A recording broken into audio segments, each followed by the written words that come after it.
Es vienmēr savu prezentāciju saku ar šo pirmo slaidu, lai mēs nodzēsam emocijas par to, vai celsies vai necelsies nodoklis no nākamā gada. Nodoklis necelsies un nevienas nodevas, tā skaita zemesgrāmatas nodeva, jo es to pēdējo, ko esmu dzirdējis par Rīgas taiga stāsts, ka zemesgrāmatas nodevas celsies, ne zemesgrāmatas nodevas arī necelsies, jo viņas arī tur, kur izmanto katastrālo vērtību, nodevu aprēķina, izmanto fiskālo vērtību. Tā ir ierakstīts likuma universālā norma, jo mēs īstenībā beigās vienā mirklī sapratām, ka mēs nespējam visu ministrijas cenrāžus iziet cauri un tur kaut ko pieminēt, nepieminēt. Tāpēc ir likumā, kadastra likuma ierakstīts ļoti tāda vispārīgā frāze, bet ļoti ietilpja, kur pateic viss maksājums, ko valsts noteica par obligātiem attiecības starp valsti un privātu personu, visur paliek fiskālā vērtība. Ir tikai 2 izņēmumi, viņa nosacīti ar izņēmumu, ir, kas saistīts ar dalītu īpašumu. Tur, protams, zināms, skepsis arī radās varbūt no Delfa raksta par to, ka tomēr pacelsies tie piespiedu nomas maksājumi dalīt īpašumu gadījumā, bet jāsaka tā, manai ieskatā labāk, ka tā nekā būtu bijis tā, ka sākotnēji gribēja panākt konkrēts zemes īpašnieku grupa, kuri iesniedz pieteikumus Satversmes tiesa un kur atcelt to 4% griestu no kadastrālās vērtības, un viņu galvenais motivs bija tā, ka tā vērtība ir neatjaunota un nesēc visas mūsdienas ekonomiskās saistības. Labākais, ko izdevās panākt ar deputātiem, ir bijis 4% no atjaunotas vērtības, jo principā alternatīva būtu bijis vispār neko neregulēt. Mēs saprotam, ka neko neregulēt, tā kā nav labi. Protams, nevis mēs, bet Tieslietu ministrijai un tā tālāk, kaut kādu tā kā robežu jāuzliek. Un tas, manuprāt, ir labākais kompromiss, ko spēja panākt man Tieslietu ministrijas kolēģi no tādām visām iespējamām lietām. Protams, tur, kur spēja vienoties, tās maksāšana var būt ļoti, ļoti dažāda. Tātad Aigars ļoti labi pareizi ievadīja sarunu par nodokļu politiku, tad kadastra likuma, manuprāt, tagad ir uzlikta šķēršļi, lai tā vienkārši kaut kur paņemt un izmantot universālu kadastrālo vērtību. Tie šķēršļi saucās tā, jāiet un jāgroza ļoti vairākus likumus, lai to izdarītu. Ko vai plāno vai neplāno darīt Finanšu ministrija noteikti. Es jums nemācēšu atbildēt, bet oficiāli presa paziņojumu, kas beidzot izgāja šodien no Finanšu ministrijas, bija vispār 29. gads. Bet, kā būs, to mēs ļoti labi saprotam, ka dzīve ļoti mainās un noteikti ne jau tas, ka kadastrālā vērtība nebūs pārskatīta, liks šķēršļus Finanšu ministrija, piemēram, pacelt, kā to Aigars ļoti pareizi pateica, nodokļu likumu. Tātad mēs ieejam tagad jaunajā posmā ar kadastrālām vērtībām. Mums būs 2 vērtības. Tad fiskālā, kura iesaldēta gan metodika, gan bāze, un universālā, kur tika aprēķināta 22. gadā, nepārsniedz 80% no vidus tirgus līmeņa. Es zinu, ka tur uzreiz matemātika sāks strīdēties, kā tos 80% rēķināt. Jā, piekrītu, tur var strīdēties, bet jebkurā gadījumā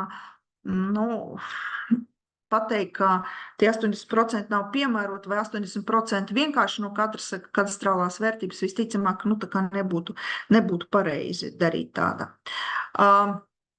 Mūsu ieskatā, un tas bija vienošanas arī inovācijas laboratorija, kur arī piedalīs jūsu organizācija, ir skaidrs, ka kadastrāla vērtēšanas sistēma ir nepieciešama veikt pilnveidojums, viņa ir novecojusi, viņa ir veca, bet viņa tāda, kāda viņa ir, un citā no debesīm neatlītos. Tāds nenotiek. Un tāpēc man vienmēr nākamais slaids par kadastrālas vērtēšanas sistēmas izaicinājumu, kur ļoti labi ir Aigars piesauca, tad pirmā lieta, ka mūsu esoša sistēma ir novecojusi, un tā ir būtiskās nepilnības. Kaut tāda vienkārši nepilnība, ka mēs neizmantojam, piemēram, tos datus, kas ir valsts reģistros, piemēram, tos pašu apgrūtinājumus un tā tālāk. Mēs izmantojam tos vecos, ko kādreiz ir atnesuši mērnieki ar izpildmēri, ar saviem apgrūtinājumu plāniem, un, piemēram, turām to apgrūtinājumu plānu sagatavošanas procesu, ko apmaksā īstenībā zemes īpašnieks, joprojām spēkā esošu, kaut gan viņam nevajadzētu būt. Un tā kā ar šo universālu vērtības apstiprināšanu mēs, piemēram, atsakāmies no tās procedūras, kas viena birokrātija mazāk, tā skaitā arī zemes mērniecībā. Par pēc un kā radusies būtiskas nepilnības, es negribu iedziļināties. Protams, es zinu, ka daži mūsu sociāli partneri patīk piesaukt, ka tie ir konkrēti valsts zemes dienas darbiņi, kuri slikti strādājuši. Es negribētu tam pilnībā piekrist. Noteikti cilvēciskam faktoram ir sava nozīme, to es nevaru noliegt, bet ir viena no būtiskām problēmām ir tāda, ka katastrālas vērtēšanas sistēma gadu gadiem bija iestrādāts politiskās vienošanās dažāda veida, un kur dažāda veida politikas tika panākta, ka viņas ir iekšā katastrālā vērtēšana. Tā mūsu apņemšanās kopā ar Tieslietu ministrijas vadību ir tāda, ka mēs gribam panākt, ka katastrāla vērtība ir vērtība. Politikas pēc tam ar paaugstinošiem, samazinošiem koeficientiem pielieto katra konkrētā politika. Tā kā tā. Uzreiz piemērs, kur ir iestrādāta katastrālā vērtēšana politika, piemērs ir tāds, kā atceraties, kad bija Dišķibele, piemēram, inženieru būvēm tika iesaldēts nulietojuma aktualizēšana, kā rezultātā daudzi lieli infrastruktūras turētāji maksā ļoti lielus nodokļus pašvaldībām, tiešām ļoti lielus nodokļus. Pēc tam to izņēma ārā, tur nesalaboja, tur ir vesela gara stāsts, kas tur notika vai nenotika. Bet tas ir skaidrs, ka tas zināmā veida bija veids, kā iegūt papildus ieņēmumus. Nevis to, ka domāt, ka 50 gadu vecais cauruļvāds, ka viņam ir kaut kāda baigā tehniskā spēja un vērtība. Kaut kāda jau ir, bet, un metālužņi arī maksā naudu, bet noteikti ne tāda, kāda, ja viņš ir pilntiesīgi strādājošs. Un, protams, kas attiecas uz katastrālo vērtēšanas sistēmu, tas ir duāla attieksme pret katastrālām vērtībām. Visiem gribās, ka tās katastrālās vērtības ir labas.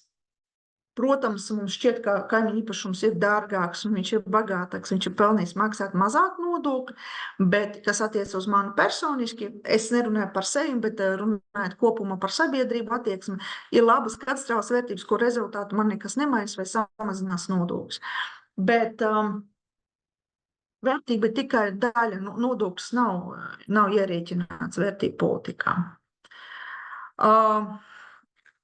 Mēs vienmēr pārskatām, kāpēc būtu nepieciešams spērt šo soli un nevis mēģināt nemitīgi kaut ko katastrālā vērtēšanas sistēmā uzlabot un nekad nepalaist dzīvā produkcijā.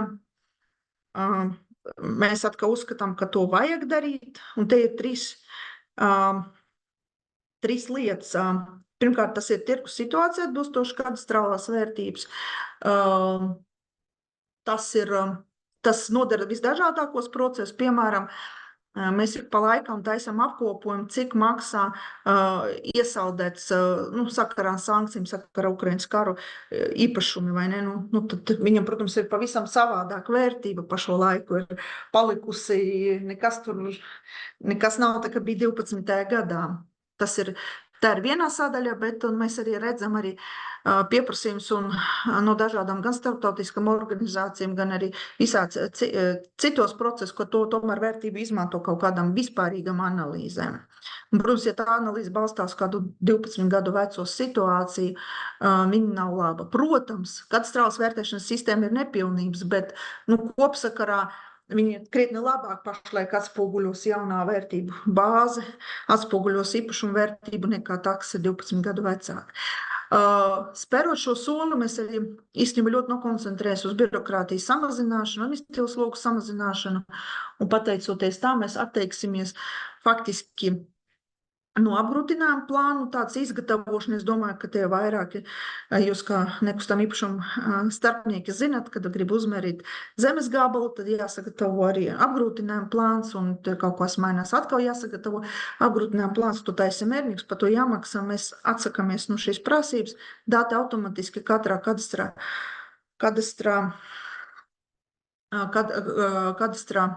īpašumu ierakstā, vienkārši dati automatiski turpmāk ienāks un arī tekstuāli būs pieejami jebkurām īpašniekām. Un, manuprāt, tas arī ir ļoti būtiski arī citu procesu sakārtotības. Teiksim, piemēram, tas pats ķekavas apvecēš. Esam saņēmuši vairākas jautājumus, kad viņš parādīsies zemes īpašniekām, zemes gabala apgrūtinājums. Viņš parādīsies tikai tad, kad esošajā regulējumā, ka pats zemes īpašnieks aizies kaut ko tur sareģistrēs, bet pēc 1. februāra viss automātiski ienāks un visticamāk tiem, kam tas ceļš nevis ticamāk, bet godīgi beidzot ceļš ir uzbūvēts, un tad visi dati reģistros sakārtojas. Tas ir viens tāds spilgtākais piemērs, tur vēl visāds maziņas lietiņas, bet liela noteikuma sakas ar mazām lietiņām. Tiklīdz mēs sāksim izmantot tos datus, mēs saprotam, ka mums mainīsies arī gan datu būtība, gan datu izmantošanas pieeja, gan arī pašu infrastruktūras objektu īpašnieku rīcība. Jo tad, kad mēs taisījām vienu mazo kampaņu par datiem ATIS, mēs saņemam sūdzības no TETA, ka baigi daudz cilvēki nāk un sūdzās, ka ir vai nav reāli tikli atzīmēta iesniegtos VZD datos. Tas nozīmē, ka tas noteikti izraisīs ļoti lielu arī datu sakārtošanas kampaņu. Kas arī ļoti svarīgi visdažādākos citos procesus, arī ņemot vērā, ka turpmāk arī būvniecības procesā izmantos tos datus krietni vairāk. Un tad trešais, manuprāt, es tam jau pastāstīju par to, ka būs vienkāršoti visdažādāki citi procesi, iespējams vienkāršot, kur varbūt ir vērts izmantot universālo vērtību, nevis taisīt garus procedūras un algot vērtētāju, lai noteikti 100 kvadrātmetriem atsevināmas zemes vērtību un tur samaksāt vairāk par vērtējumu, nekā tas varbūt gabals maksā. Bet tā ir tāda tālējoša doma, tas varbūt šodien ne, bet noteikti tas cits vienkārši procedūras, tas ir divas, ko mēs redzam, tas ir piespiedu nomas attiecības, jo labāk ir tā, ka ir kaut kāds valstiskais regulējums maksimāli pieļaujumu cenām, jo mēs saprotam, ka dažādi zemes īpašnieki dažādi dara. Tas ir viena lieta, un otrā lieta, protams, tas ir piespiedu dalīt īpašumu izbeigšana, tur, kur var zem daudz dzīvokļu mājām izpirkt zemi. Es zinu, ka daudz saka, ka tie gadījumi nav daudz. Nē, gadījumi ir daudz. Īstenībā jau daudzi gadījumi jau ir nobeigušies ar reģistrāciju zemes grāmatu. Tā kā tas process ir krietni aktīvāks, nekā mēs bijām paredzējuši. Mēs bijām domājuši, ka labi jau šogad beigas būs pāris, kas mājas ir pabeiguši, bet īstenībā jau pavasarī bija vairākas mājas, kur paspēja pabeigt visas procedūras, ieskaitot samaksāt un aizgāt līdz zemes grāmatam. Kā mēs nonācam pie tā, ka mēs pārveidojam to kadastrālas vērtēšanas sistēmu? Mēs jau kādu laiku sapratām, ka šeit ir krīze, viņi kaut kā jārisina, un visticamāk, ka ar vecām darīšanas metodēm nekas labi nesanāk, tad mēs izmantojam valsts kancelējas piedāvātu pieeju, saucas inovācijas laboratorija, inovācijas sprints. Īstenībā mums arī pavadīja viens, manuprāt, profesionālākam ir Latvijas mediātoriem, kur palīdzēja mums sasēsties kopā, izrunāt sāpes un sastādīt plānu, kur mēs noticam, kas būtu izpildāms. Jo ir skaidrs, ka mums ir daži sociāli partneri, kur sagaida no mums tādas lietas, kas nav iespējams. Es domāju par to pašvaldību savienību.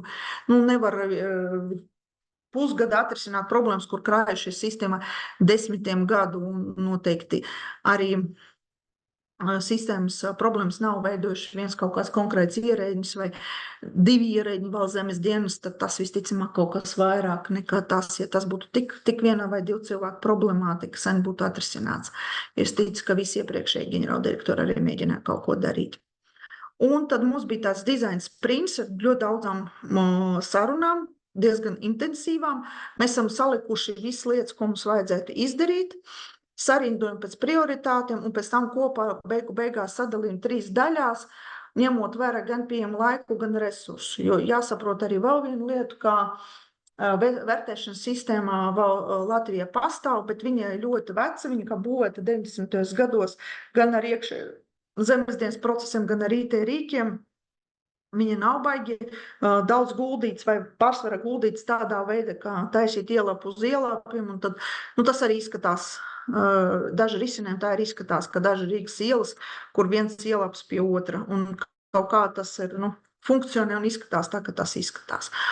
Un mēs prezentējam to plānu arī ministru prezidenta strateģiskajai komitejai, kur guvām tādu lakonisku atbalstu, turpināt pilnveidot katastrālu vērtēšanas sistēmu, atsaistot no nodokļu politikas.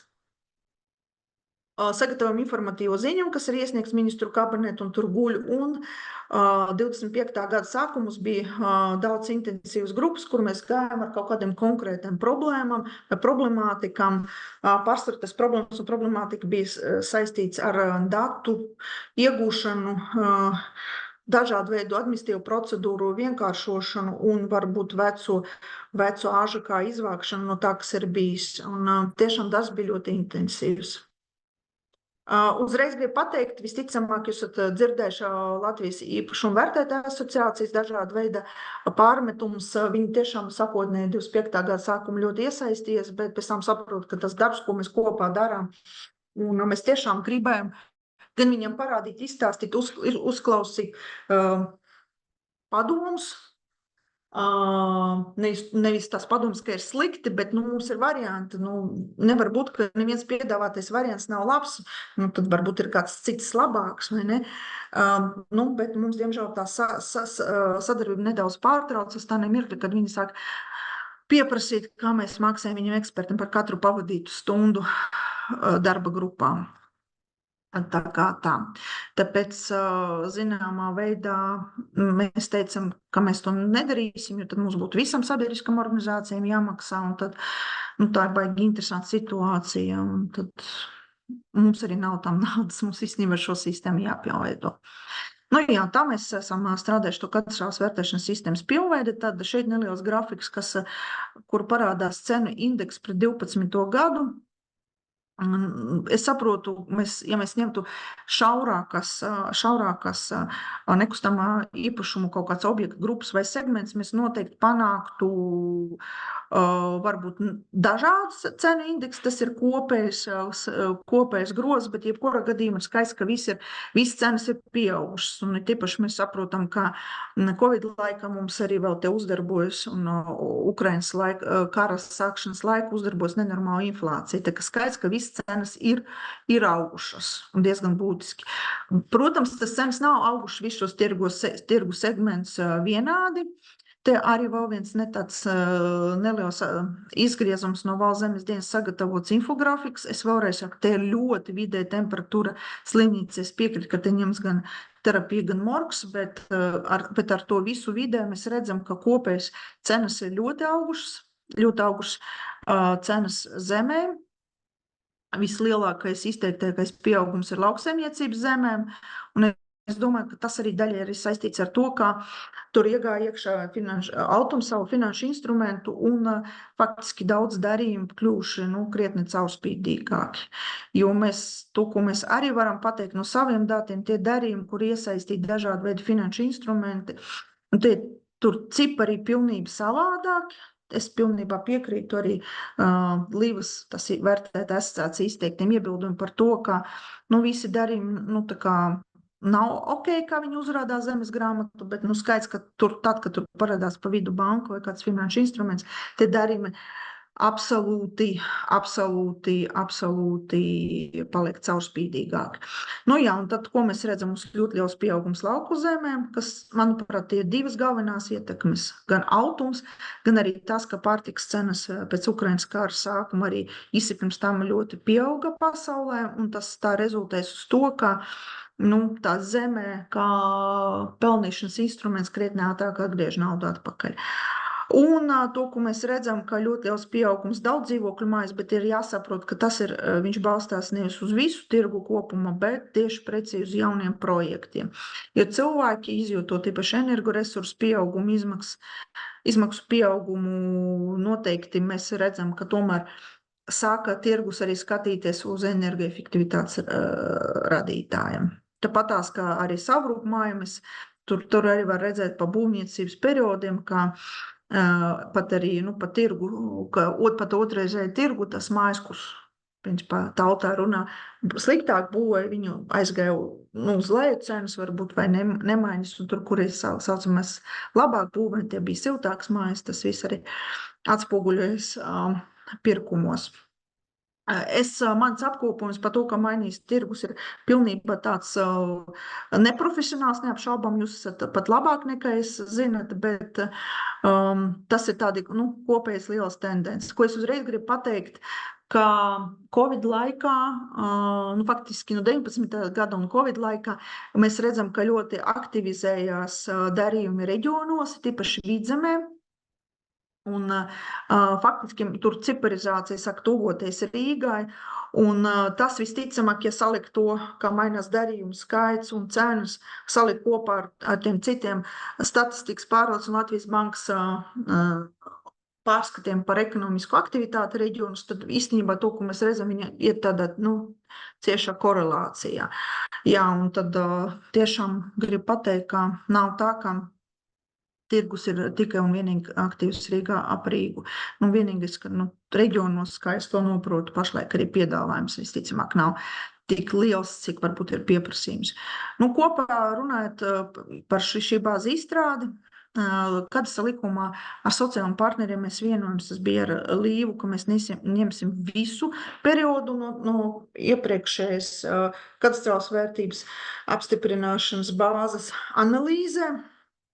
Visi 10 gadi, bet nav tā, ka mēs ņemam 10 gadu vidēju vērtību no 80%, ka viens otrs iedomājas, tā mēs nedarījām, jo skaidrs, ka arī naudas cenā pirms 10 gadiem bija pilnīgi savādāk nekā tagad. Par to arī jāatcerās. Bet noteikti tādā garāka perioda analīze mums palīdzēja labāk izprast, kas ir kur ir mazāk tipiski objekti, tas noteikti uzlabo analīzi, un, manuprāt, viena ļoti laba ziņa, ka salīdzinoši ar iepriekšējo bāzi izstrādi, tieši mums tas, kas ir interesanti, ka šajā bāzes arī beigās un kopumā darījuma skaits bija lielāks, un tas noteikti nozīmē to, ka arī tie dati bija labāki. Jā, Covid-19, jūs bez mani zināt, nekāds baigo darījums nesamazināja, protams, nomainīs darījumu tā kā segmentu, kur vairāk notiek. Un mēs redzam, ka no 2012. gada ļoti pieaudzis darījumu skaits ar neapbūvētām zemēm. Un tas tāds interesants tendence, un, protams, jaunie dzīvokļi aizgāja topā, tomēr cilvēki grib dzīvot jaunās sakārtotās mājas. Tad es tagad pāriešu pie šis slaids vēl ne, bet pēc tam būs slaidi, es pateikšu tāda, kas parādīšu, kas tika radīta premjerministrē un pārējiem politiķiem, lai nav tāds sajūts, ka es te kaut ko stāstu un tas neiet kopā ar to, kas es stāstu kaut kur citur.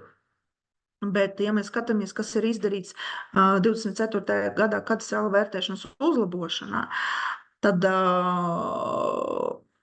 mēs tiešām ļoti ieguldījums tieši datu iegūšanas procesu, viņus vienkāršošanu un automatizāciju. Mēs noteikti sākam gatavoties arī tai situācijai, ka mēs vairs neiesim ēkas apsekot apvidū, vai kā dabā, vai ne. Mēs BKU pašlaik procesi iet mazumā.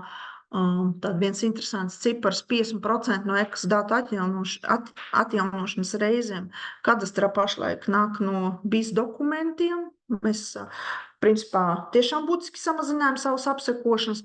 Līdz ar to mums bija jāpārtaisa ekovērtēšanas sistēma vai nolietojuma sistēma, un viņu jāpārveido tāda veida, ka viņa būtu saskanīga ar būvniecības procesā ievāktiem datiem un domāšanas ideologiem, gan arī to, ka mēs vairs neiesim klātienē, mēs skatīsimies kaut kādas fotogrāfijas, un tā sistēma paliek vienkārši.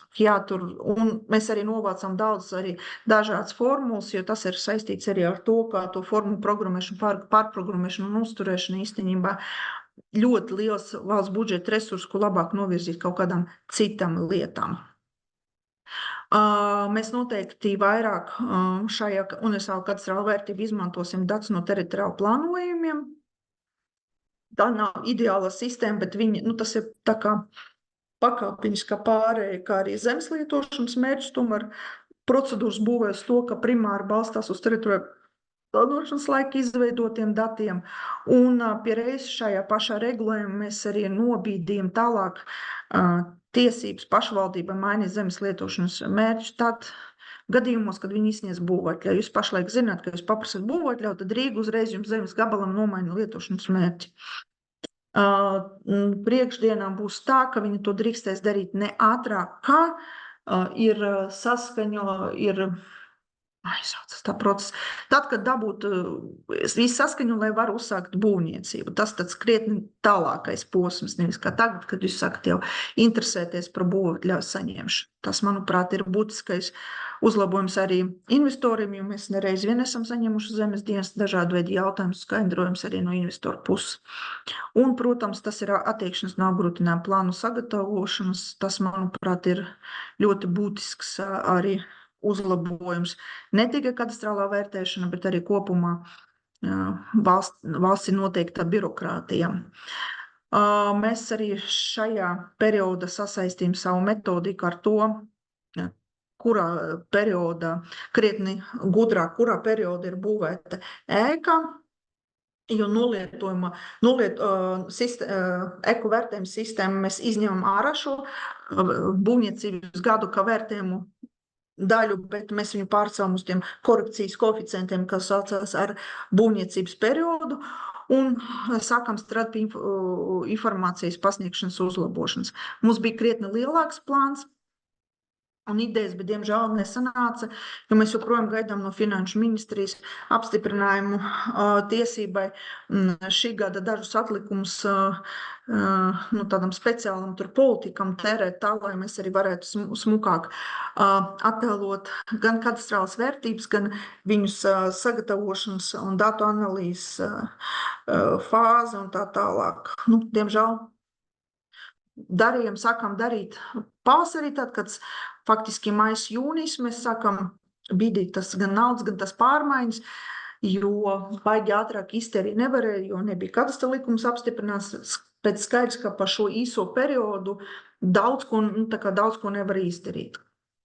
To, ko varējām, bez papildus resursiem izdarījām. Šogad atradām papildus resursus, bet joprojām gaidām no Finanšu ministrijas apstiprinājumu tam, ka mēs drīkstam viņu tam tērēt. Un uzreiz var man uzdot jautājums, kāds sanāk, ka mēs kaut ko sākam darīt tikai tad, kad apstiprināja kadastra likums, bet darba grupas bija pirms tam.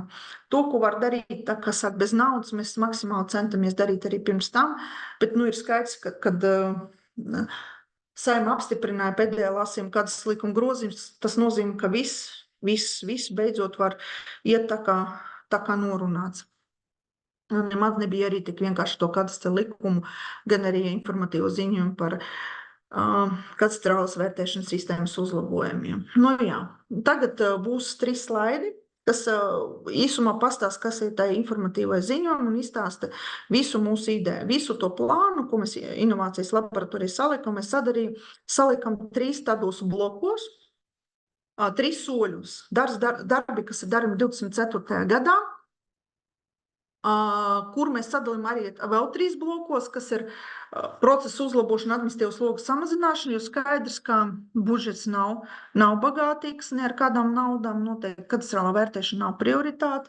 Jā, Finanšu ministrija varbūt gribētu vairāk naudas iekasēt no šī nodokļa, varbūt es nezinu, vai viņi grib vai negrib, man nav ziņu. Bet noteikti viņa nav gatava dot naudu sistēmas pilnveidošanas un uzlabošanas uzlikšanai. Līdz ar to mums jāmeklē arī pārkārtot savus procesus un varbūt atsakoties no tā, ko var nedarīt. To mēs arī esam šeit izdarījuši, tas ir šeit minēts, es nepārlasīšu.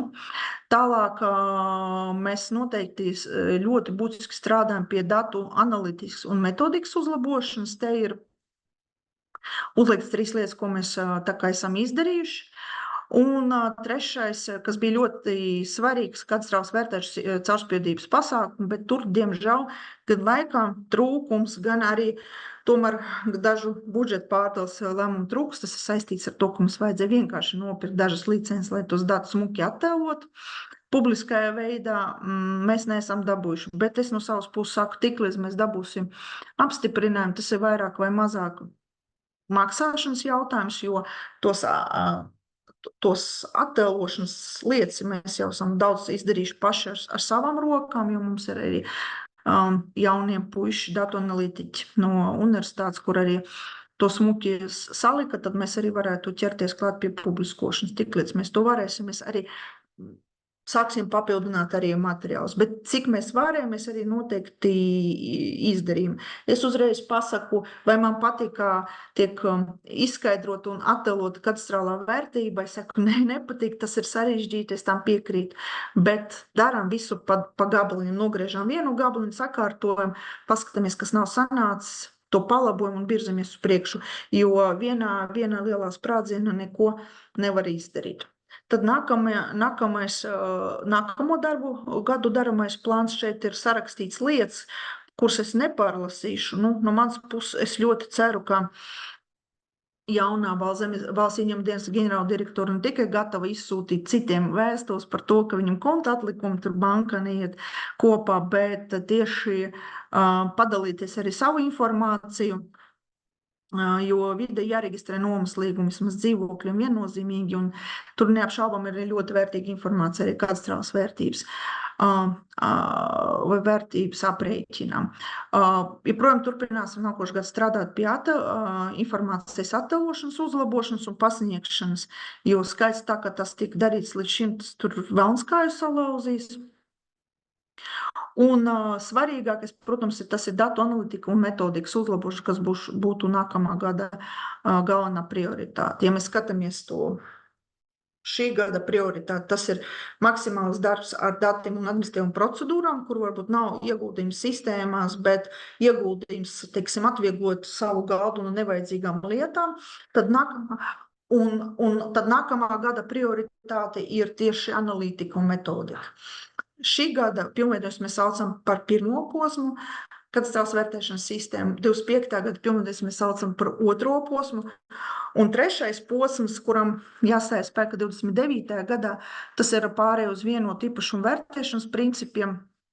Tad izmantošana 3 analīzes pieejas izmantošana gan tirgus, gan izmaksas, gan ienākumu izmantošanu.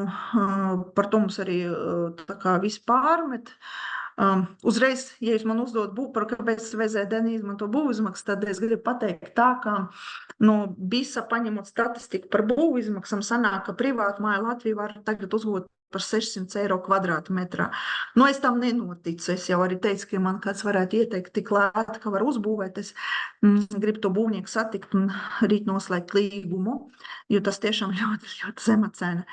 Un, protams, mūsu cerība ir tāda, ka mums jāpanāk to, ka tā sistēma maksimāli automatizēta. Mēs tos visus roku manuālu darbus maksimāli izņemam un izslēdzam, un, protams, ka mums ir jābūt spēja pasniegt tā, ka lai katrs īpašnieks var saprast, kā veidos viņu vērtība, maksimāli to saprast. Cik tālu tas izdosies, protams, tas ir saistīts gan ar metodiku, gan ar vārdiem, ko mēs runājam, gan mēs kārtojam un attēlojam datus. Tas viss ir saistīts, bet daudz lietas noteikti ir jādara, un ja nedarīs, tad nekā nebūs. No mans puses tas arī viss. Paldies par uzmanību.